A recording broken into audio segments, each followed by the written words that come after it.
So they raised me in the church, and I think I learned a lot about God and Jesus, and we were very active in our church. I was confirmed in 8th grade, I think. So, I think I got a good foundation, beliefs about Christianity. I really don't remember a time that I didn't believe in God or that I didn't believe in Jesus. I think there were times where I went away from faith just in terms of a commitment to living as a Christian. Certainly when I moved out east, that was one of those times where I just got really busy with school and wrapped up in my own things, and I just did not make it a priority to go to church. Or I guess I would describe myself as always a believer, but not always a follower. And to me, the biggest change that's happened, I would say, over the past 10 years is I've become convinced that I want to be a follower too. So it's not about that I don't have anything and I had to look for God. No, I had everything I needed, everything that anybody would need.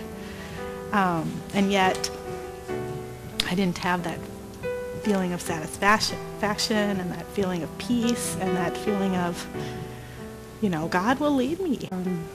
Also, I kind of started to put others there in a place where God really needs to be too. And, I did it with my friends. I did it to, my poor husband. Really having pretty high expectations of them to meet needs in me that I realized I couldn't do for myself, but really they couldn't do for me either.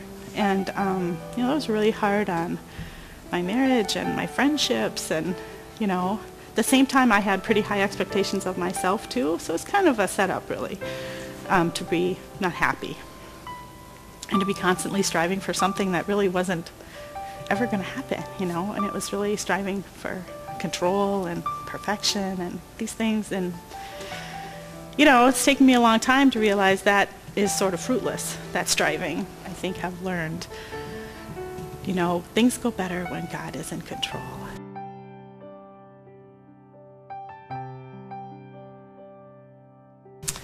Well, baptism for me is a marker of this part of my spiritual growth where I really want to say, God, you are God and I'm not. And I want to surrender to your leadership in my life. I want to be a follower.